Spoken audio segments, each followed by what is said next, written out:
তারাপাতের আজকের পাঠ্য হলো পশ্চিমবঙ্গ সরকার একাদশ এবং সিবিএসই একাদশের একটি কবিতা মাইকেল মধুসূদন দত্ত রচিত নীলোধ্বজের প্রতি জনা।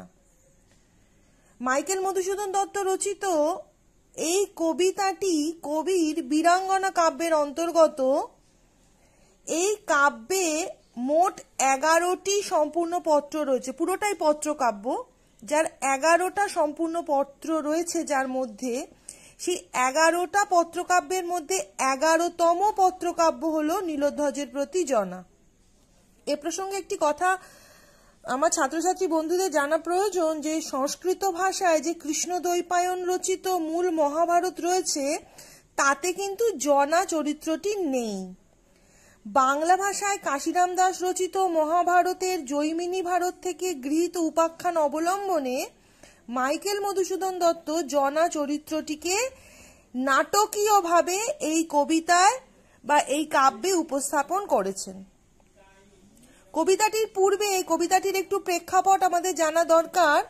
কৌরবদের সঙ্গে দীর্ঘ যুদ্ধে জয়ী হওয়ার পর আত্মীয় স্বজন ও গুরুজনদের মনস্তাপ নিবারণের জন্য ব্যাসদেব জ্যেষ্ঠ পাণ্ডব যুধিষ্ঠিরকে অশ্বমেধ যজ্ঞানুষ্ঠানের উপদেশ দেন।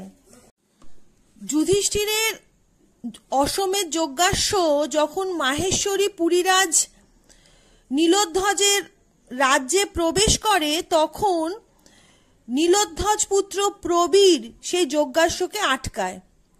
এদিকে যজ্ঞাশ্বকে অনুসরণ করে পার্থ বা অর্জুন পুরীতে পৌঁছায় এবং অর্জুনের সঙ্গে প্রবীরের ভয়ঙ্কর যুদ্ধ হয়। সেই যুদ্ধে প্রবীর নিহত হয়। এদিকে নীলোধ্বজ রায় সেই অর্জুনের সঙ্গে পুত্র হত্যার প্রতিশোধ গ্রহণের পরিবর্তে তার সাথে সন্ধি করতে রাজি হয়। সেটা দেখে প্রবীর জননী রাজমহিষী জনা পুত্র শোকে কাতর হয়ে তার স্বামীর কাছে শোকাগ্নি প্রজ্বলনের উদ্দেশ্যে এই পত্রখানি দূত মারফত প্রেরণ করেন।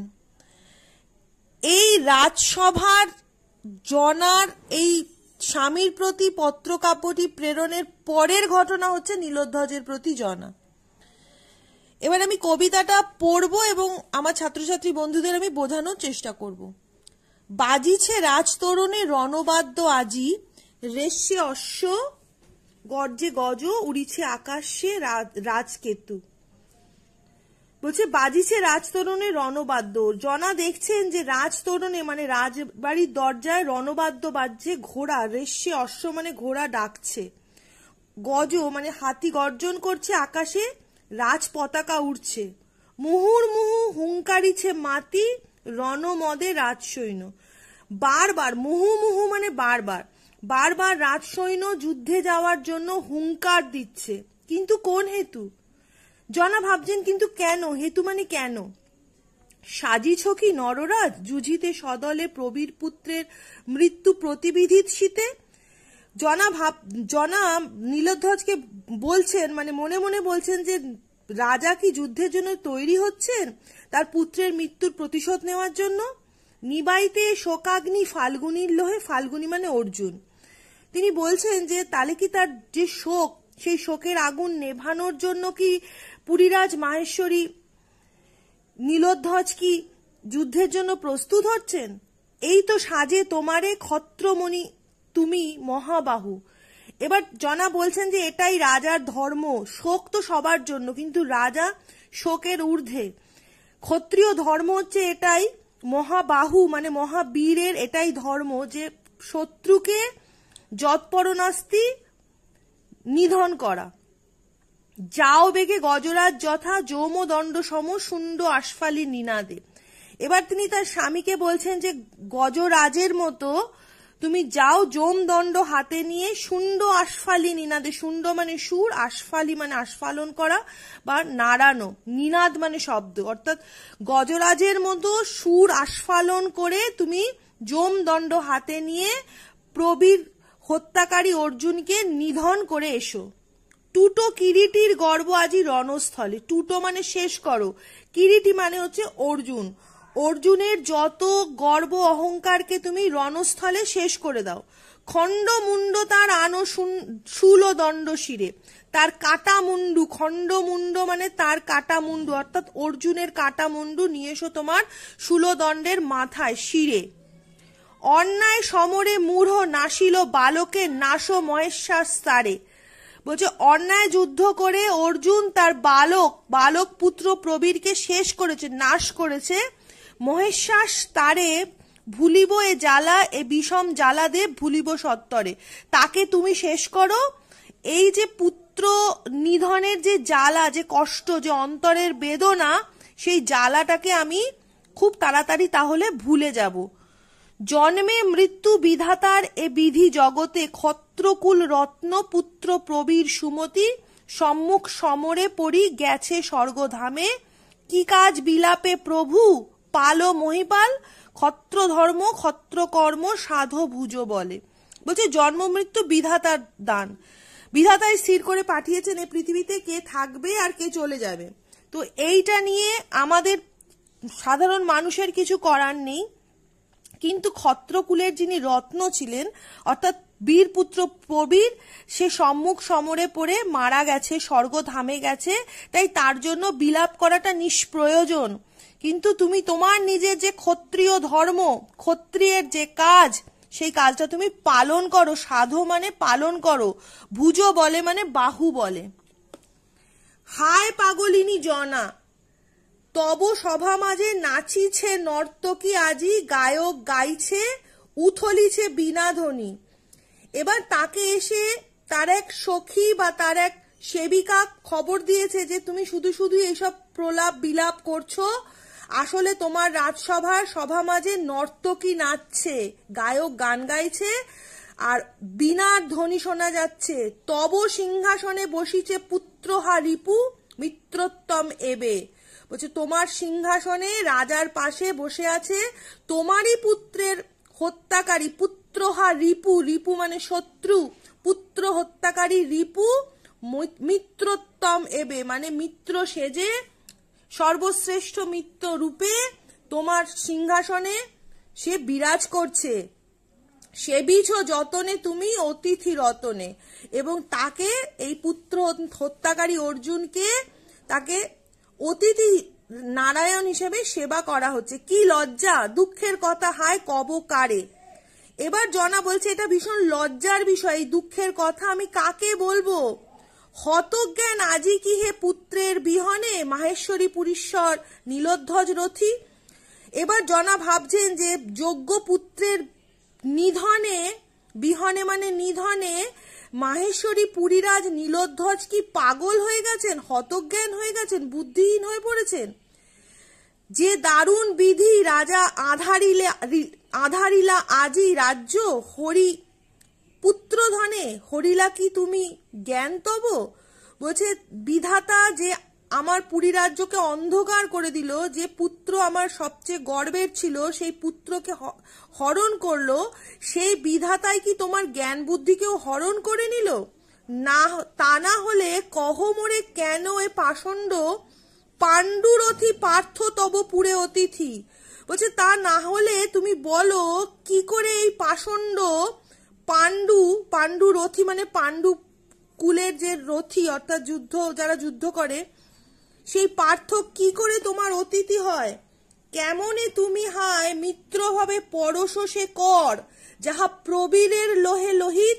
বলছে তুমি কি করে তাকে বন্ধু ভেবে তার হাত, কর মানে হাত, স্পর্শ করছো, পরশ মানে স্পর্শ করা, ছুঁচ্ছ, যে হাত প্রবীরের লোহে লোহিত অর্থাৎ প্রবীরের রক্তের রাঙা, অর্থাৎ যে লোকটা প্রবীরকে খুন করেছে, হত্যা করেছে, তার সেই হাত তুমি কি করে স্পর্শ করছো, যে হাতে তোমার প্রিয় পুত্র প্রবীরের রক্ত লেগে আছে। ক্ষত্রিয় ধর্ম এই কি রিমণি। বলছে এটাই কি ক্ষত্রিয় ধর্ম। কোথা ধনু, কোথা তুন, কোথা চর্ম অসি, নাভেদি রিপুর বক্ষ তীক্ষ্ণতম স্বরে, রণক্ষেত্রে মিষ্টালাপে তুষি চকি তুমি।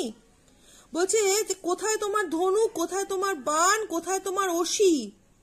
তুমি রিপুর বক্ষ ভেদ না করে তুমি তার সঙ্গে মিষ্টালাপ করছো, তার সঙ্গে আলাপচারিতা করছো, কর্ণ তার সভাস্থলে। বলছে তুমি মিষ্টালাপে অর্থাৎ ভালো কথা বলে তার কানকে প্রসন্ন করছো সবার মাঝে। কি কহিবে কহ যবে দেশ দেশান্তরে জনরব লবে। বলছে এই কথা যখন দেশ দেশান্তরে মানুষ জানবে তখন তারা কি বলবে। এ কাহিনী কি কহিবে ক্ষত্রপতি যত। বলছে এই কাহিনী যখন সবাই শুনবে তখন তারা কি বলবে। নরনারায়ণ জ্ঞানে শুনিনু পুজিছ পার্থে রাজা ভক্তি ভাবে, এ কি ভ্রান্তি তব। বলছে তুমি তাকে নরনারায়ণ জ্ঞান করে পুজো করছো এই পার্থকে বা অর্জুনকে ভক্তি ভরে, এটা কি তোমার ভ্রান্তি, মানে এটা কি তুমি ভুলে করছো, নাকি তুমি মতিভ্রম হয়ে গেছে, নাকি তুমি পুত্রের শোকে পাগল হয়ে গেছো যে এরকম একটা কাজ করছো। হায় ভোজবালা কুন্তি কেনা জানে তারে স্ত্রৈরিণী। বলছে যে সবাই জানে যে ভোজরাজের কন্যা কুন্তি সে স্ত্রৈরিণী, মানে যার স্বামী মানে একাধিক স্বামী সঙ্গ পুরুষ সঙ্গ ছিল।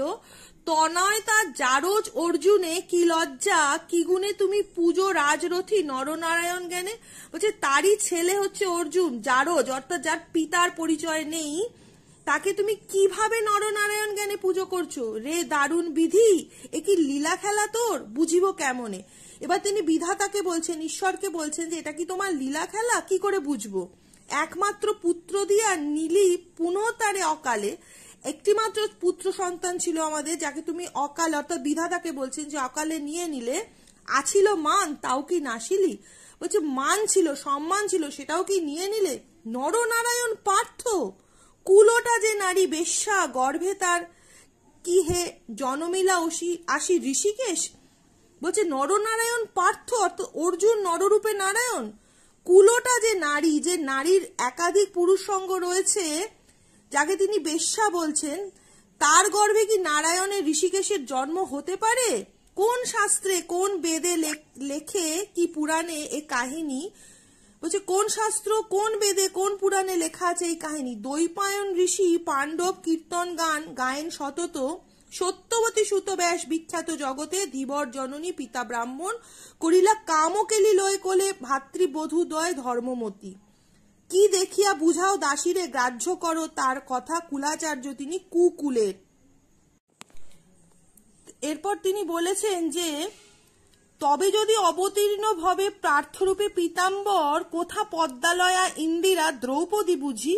বলছে তবুও যদি তোমার কথা মেনে নি যে পার্থরূপে পীতাম্বর অর্জুনের রূপে এসেছে, তাহলে ইন্দিরা সুন্দরী কোথায় অর্থাৎ লক্ষ্মী কোথায়। দ্রৌপদী কি আমরি কি সতী শাশুড়ির যোগ্য বধূ। এবার তিনি আবার বিদ্রুপ করছেন যে সত্যি যেমন শাশুড়ি তেমন তার বউ। পৌর সরসে নলিনী, পুরুষের সরসে নলিনী, অলির সখী অর্থাৎ ভ্রমরের বন্ধু, রবির অধীনী, সমীরণ প্রিয়া ধিক, হাসি আসে মুখে হেন দুঃখে, ভাবি যদি পাঞ্চালির কথা, লোকমাতা রমা কি হে এ ভ্রষ্টা রমণী। বলছে লোকমাতা রমা অর্থাৎ মা লক্ষ্মী এরকম ভ্রষ্টা হতে পারে, অর্থাৎ যার একাধিক পুরুষের সঙ্গে সম্পর্ক রয়েছে, এরকম একটা অসৎ চরিত্র সম্পন্ন হতে পারে। তো যেহেতু নীলধ্বজের প্রতি জনা কবিতাটা অনেকটা বড় কবিতা, একসঙ্গে গোটাটা করলে ভিডিওটা অত্যাধিক বড় হয়ে যাচ্ছে, তা আজ এই পর্যন্ত। ধরে নাও নীলধ্বজের প্রতি জনার এটা প্রথম পর্ব, প্রতিটা লাইন তুলে প্রতিটা লাইনের মানে বোঝাতে গেলে নীলধ্বজের প্রতি জনা অনেকটাই বড় হয়ে যাবে। তাই আজকে এখানেই শেষ করব। আমি শর্মিষ্ঠা আমার ধারাপাতকে নিয়ে আবার খুব তাড়াতাড়ি ফিরে আসবো এর দ্বিতীয় পার্ট নিয়ে, সেকেন্ড পার্ট নিয়ে। তোমরা অবশ্যই ভিডিওটা দেখো, ভালো লাগলে শেয়ার করো, লাইক করো এবং সাবস্ক্রাইব করো। আজ এই পর্যন্ত। নতুন ভিডিও নিয়ে আমি শর্মিষ্ঠা আবারও খুব তাড়াতাড়ি ফিরে আসছি।